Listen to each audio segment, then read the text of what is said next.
decided not to go that route. We're going to see, in fact, a very different look. All right, never mind. Blaze is going to win today because he's playing Bald Roland. And we do stand a Bald King. And again, another game where we have 4 different characters on the screen. That's insane. One of them is Mirage. What? Yeah, this is something that actually happened very recently. Mirage was taken out, I believe, at BCX or Winters. But this is something that was pulled out kind of out of the blue in top 8, and it worked. That's why you can never really know what's going on with Hysen. But right now, we're not watching a 2s. Apparently, it's 2 1v1 matches going on. Already a player taken out. It was Pavelski. That is not a good sign in game 1. Spawns back in, grabs a weapon. The blue team rotated over to the right side to put the 2v1 on a Hysen, who is at the weapon disadvantage until he just picks up that sword. And Blaze just trying to let Acno get back on. Acno does, in fact, get back on and catches the Sig on the dodge, just avoiding anything that was going on there. Acno is one of the most incredibly difficult stock tanks to deal with, as the stock does finally go on the Wushang there. But Acno's ability to stay alive for a long time is very, very annoying. But Pavelski was able to take it out and was able to take out Blaze too. Much, much needed, because that could have absolutely derailed past that point. Pavelski not engaging in the off stage against Acno on the left side. Everybody on the main platform now. Everybody with a weapon as well. Possible combo. They didn't get the finisher with that signature. It wouldn't have even killed if it hit. It would have been a nice little addition of damage. But there you see the 2v1 combo from Blaze and Acno, much tighter than anything that we saw from Hysen and Pavelski. And the fact that they just kept Hysen off stage for so long that there wasn't really much that Pavelski could do in the way of trying to help, because you had to get to weapon. You had to get something that's going to work out for you. But you're right, the team combos are going to matter so much. If the red team doesn't answer back with some of their own, or at least some nice solid edge guards, you have the KO consistency with these 2 characters, but you have to line them up the same way that Acno and Blaze are. I'm trying to look at what his level is with this Roland, just to see for comparison. It's down there, man. That's a level 19 Sir Roland coming out from Blaze on this one. There is no Axe present that we're used to seeing from Blaze, one of the best 2v2 Axe players in the entire world. Yeah, very different changeup, and that's kind of what you could get away with, I guess, as the best team. But now all of a sudden we're looking at 1 stock apiece. This is actually looking pretty good for the red team. They may not have all the team combos, but their ability to cover each other and get these edge guards has been consistent enough, and covering the landings. Oh, they pick one up quickly. Nice little follow-up. Didn't lead to too much, but the thought was there certainly. The D-Sig, not quite enough to take Pavelski off the top. Yeah, this game is extremely close. Yeah, I like that high recovery as well from Pavelski to get over to the right to position back on Hysen, because you don't want to just drop down a disadvantage there right on top of both Blaze and Acno. Nice follow-up from Blaze. And there we go, Blaze just waiting to cover that. But a slip-up coming in from Acno a little bit too low. All of a sudden, this could go either way. He must have thought that he touched and didn't continue holding left towards the wall once the signature finished. So Blaze is going to have to fight this 1v1 against Hysen. Sword v sword. You got a lot of range, of course, on the signatures from Sir Roland. You have to respect him at all times. But the Sair is going to put you deep off stage, and that was actually enough. It's going to go ahead and take it out, and they were able to squeeze out that first game. We're kind of hyping him up a bit for good reason. And we needed to see something, some form of proof that we could see Hysen and Pavelski perform to the level that we think they can, but we didn't see it in that first one. I think you might have been right. First one of the day, no warm-ups against a bunch of rounds leading up to it. They looked a lot better there. Even though they didn't take that first game, I would definitely be feeling very good about that first performance. Looking at all the damage numbers, they're all reasonable. Hysen putting out 559, Pavelski putting out 438, a tad bit on the low side, but compare that to Blaze, who also put out 413. So they're kind of equal in that one. The big outlier here was Acno putting out a big 707 damage that entire game. That is huge. Coming out from Acno on this Mirage pick. Now, it's not totally out of the blue, but if you look at what they were playing in the Brawl League Slamrock just about a month ago, it was like the classic Taros Koji or the Taros Bodvar that we're used to seeing.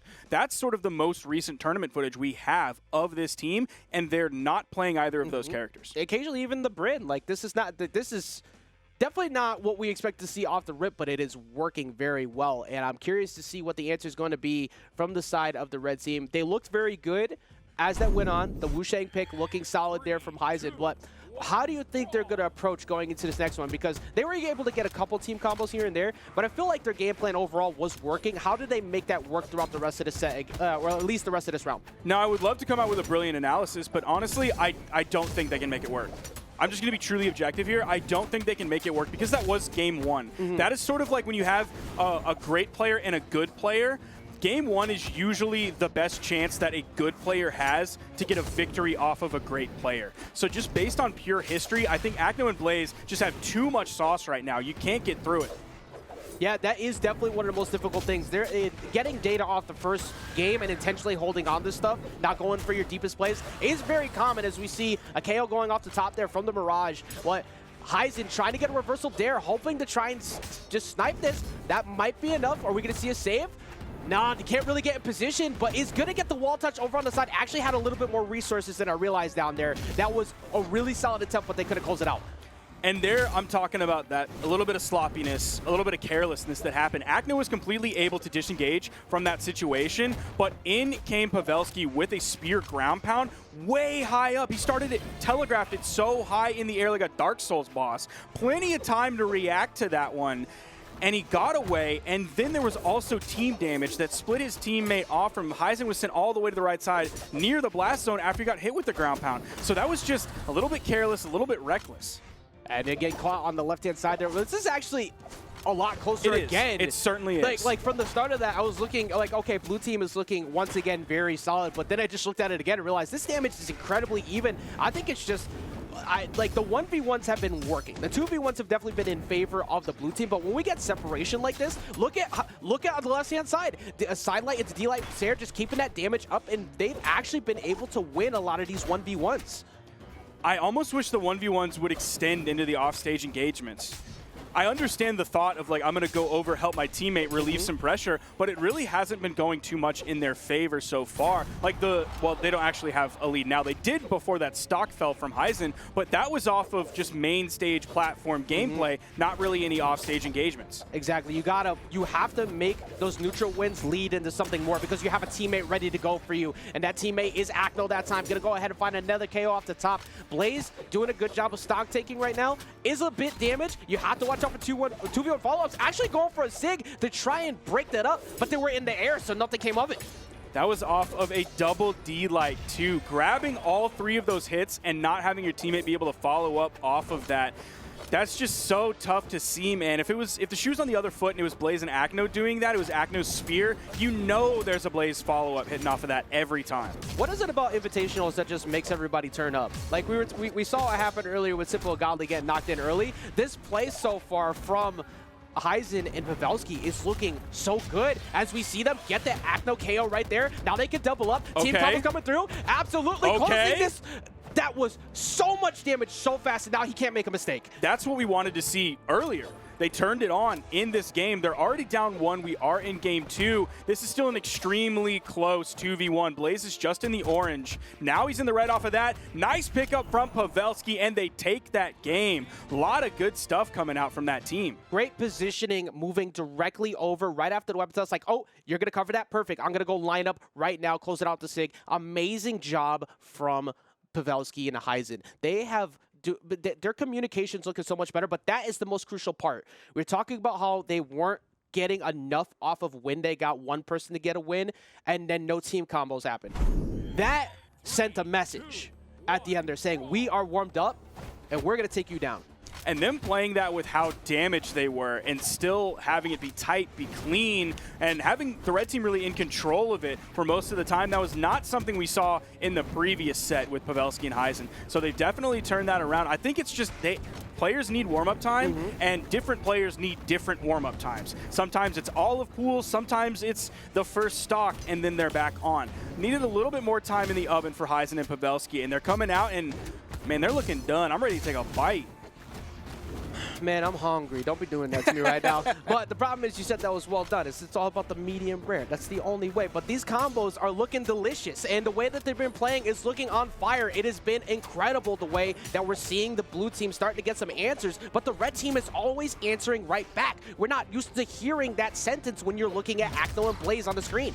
We're getting a lovely call and response as though we were listening to I kind of started that thought with really no direction that I was going to go. I was hoping it was going to pop into my brain. The only thing that pops into my brain is John Philip Sousa marches, and I don't think marches have call and response to them. So the gameplay is definitely heating up, and the red team is in the lead here. Acno and Blaze in a rare spot behind. We could see KOs happening very quickly, but more damage is being added up. Blaze just kind of throwing his weapon around. Doesn't seem to have a very solid plan on how he wants to take out these stocks yet. Nice D-Sig. Oh, okay. Acno's going to grab both. Catching the double. You know, usually it's a co-caster's job to help save his teammate, and you really didn't give me much to work with there. But Acno giving Blaze plenty of stuff to work with there, getting that double K off on the side, especially after they got that lead happen early. Blaze has to be careful, though, because look at this chase down right now from Hysen, which is lining him up perfectly for Pavelski on the ground. But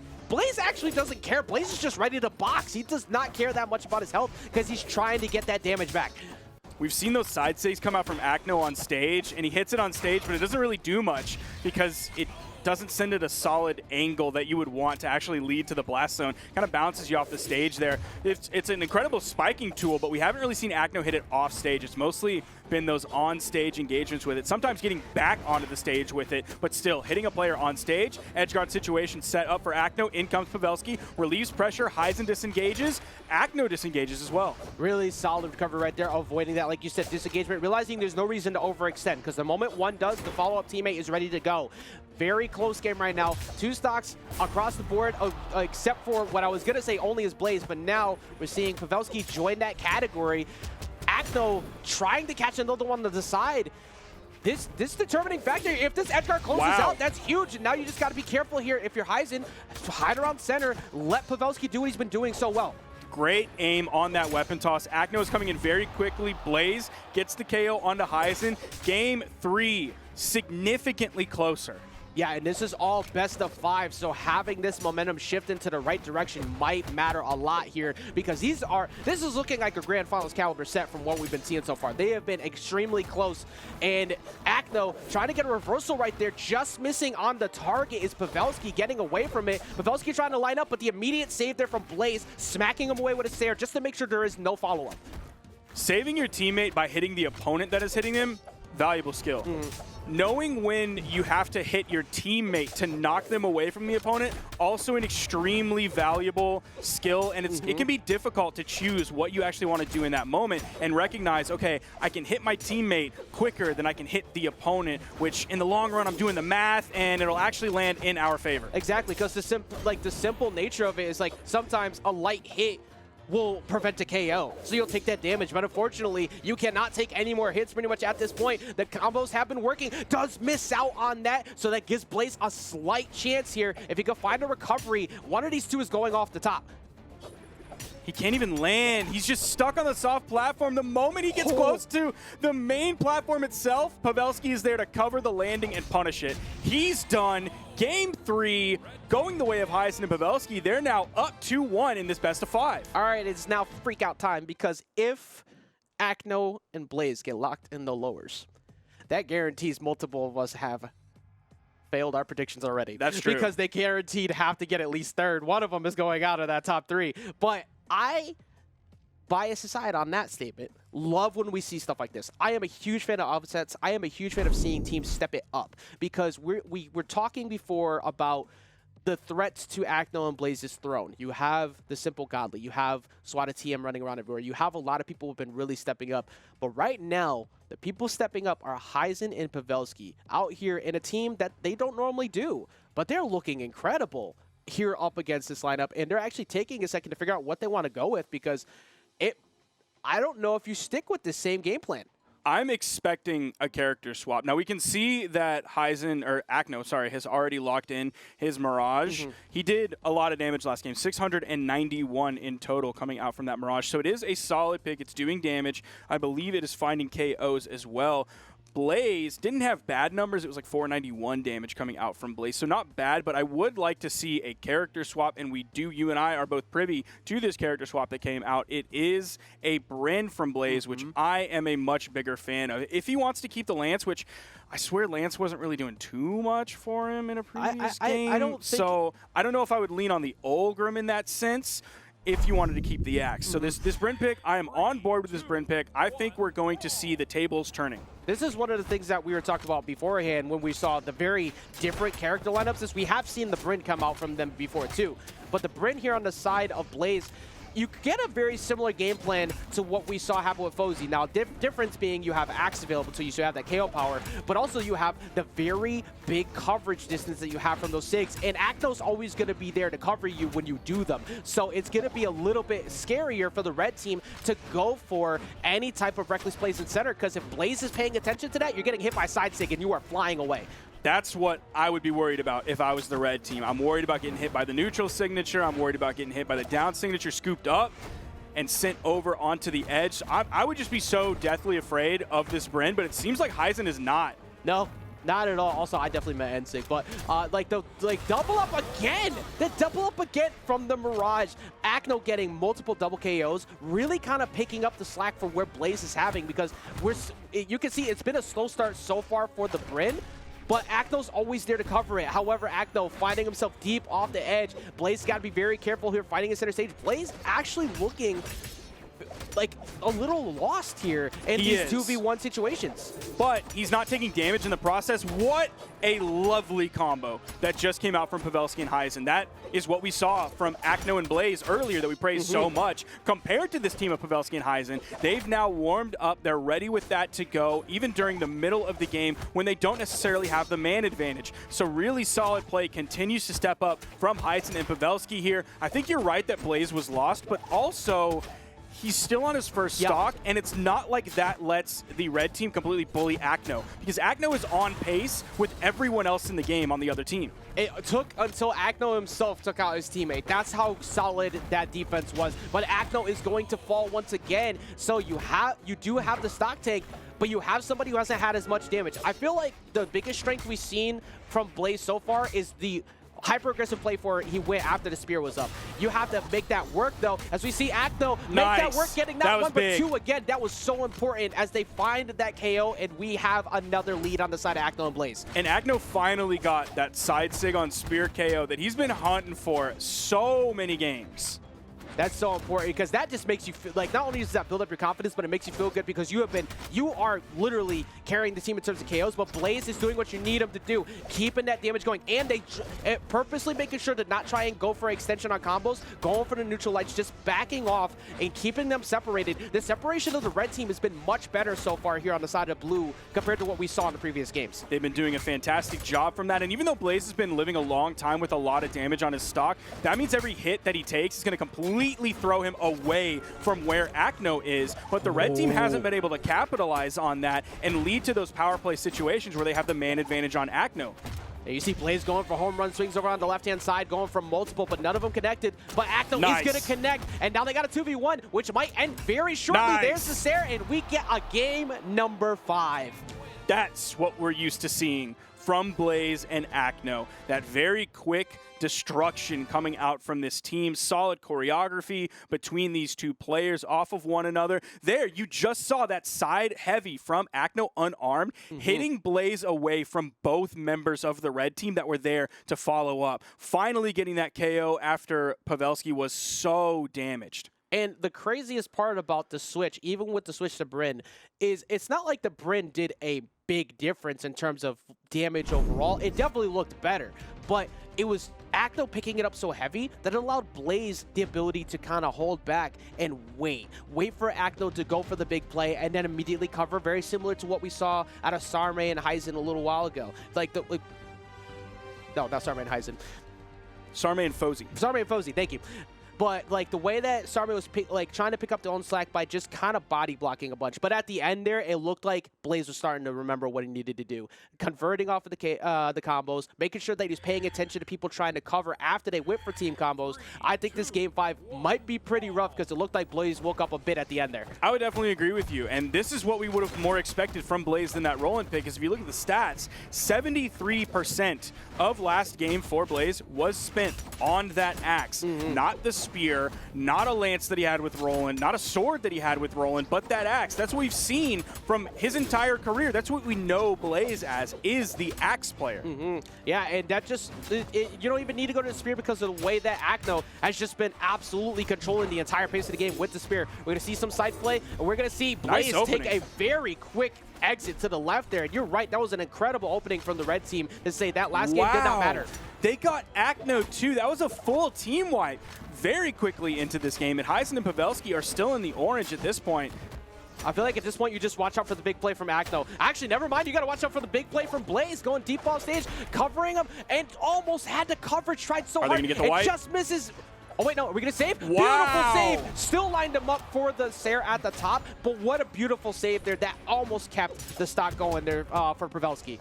That was them, like, both being dead. Yeah. Then one player saves the other one, making sure he doesn't die, and that gives him the chance to save the original dead teammate. So they both were like climbing each other like a ladder in some form of physics that is impossible in the real world, only doable in video game. It was such a good moment too, because that is such a risky play to go for, and they made it work. Now, did it work out in the long term? No, but that lets you know that they are confident in that ability to do that again. Recovery not enough off the top. Very close game. The healthiest person right now is hiding over on the side in the air with Hysen, but does get doubled up immediately as I said that. A lot of damage on this blue team. We are still seeing Hysen continue, or not Hysen, Pavelski, excuse me, continue to hit those double D lights off of a burn dodge from a blue team member. He's hitting several of those, and we love to see that. Simple sidelight recovery coming out from Pavelski. Not going to be the KO option off the top. GCD sig from Acno again. The KOs might be happening pretty soon. I think the thing that I'm noticing a bit out of Pavelski is that Pavelski's waiting to whiff punish, but that time it's going to be Hysen. Nice weapon toss. Gonna go ahead and take it. That's a weapon toss coming through deep in the run on both sides, so they're not in a safe spot. But Pavelski was kind of showing his hand a bit on where he tried to push for the KOs, but they did in fact close it. They're not in a very good spot. Oh, they double up on the weapon toss. One of them coming through on the side of his own teammate, and that's actually going to cost them stocks after getting knocked on the side, and then the accidental toss coming in through the other side. Completely even game here on Game 5. We have like only seen full team wipes so far. It was the first full team wipe of the blue team, then a full team wipe of the red team, then a full team wipe on the blue team, then a full team wipe on the red team. Everybody is dying at basically the same time as their partner, which is a good thing here. That means everybody's sort of on the same pace in terms of damage that they're taking. Exactly. Team communication on point. Well, it guts the call, but Hysen luckily going straight to center. Does have to avoid this 2v1. Going aggressive and pushing Acno back, but Blaze hovering around, making it look like he was going to go for the hit. Instead goes and takes out Pavelski, and now Hysen stuck in a 2v1 and a very healthy Blaze. You see Blaze swing, and Hysen's scared of him. Acno will come in occasionally every now and then in case Hysen wants to get the punish off of a whip on Blaze. Who's going to lead the offstage engagement? No one really. They're just going to sit on the main platform, play it safe. Just control option coverage. Just keep positioning. You have no reason to try and just go crazy here. You could go for the occasional ground pound on Spear, but that's also going to give an option for Hysen to snipe a spike, so you don't want to do that. Good job dodging the weapon toss. Just delaying enough to avoid the neutral light, not jumping in at Blaze. Hysen fighting for his life as much as possible and just misses. It's still not enough just yet. Weapon toss goes down. Stays deep enough in the push-off column. They're not putting too much pressure onto Hysen, and I'm not quite sure why that is. I don't know if it's because both of them are on final stock, but Hysen is so damaged. Yeah, this is just one mistake, literally one mistake, and that's the mistake right there. Sair finally finds the mark. It was doing amazing on defense, but the biggest thing was the positioning for the blue team was the moment you commit, I could get the whiff punish. I am always prepared, so Hysen constantly whip for single hit, dip. Single hit, dip. That's a hard way to find a KO because you can't really commit to anything, but was doing an amazing job of separating the two. But the consistency, the confidence in these situations, and the ability to prevent these types of comebacks is what we have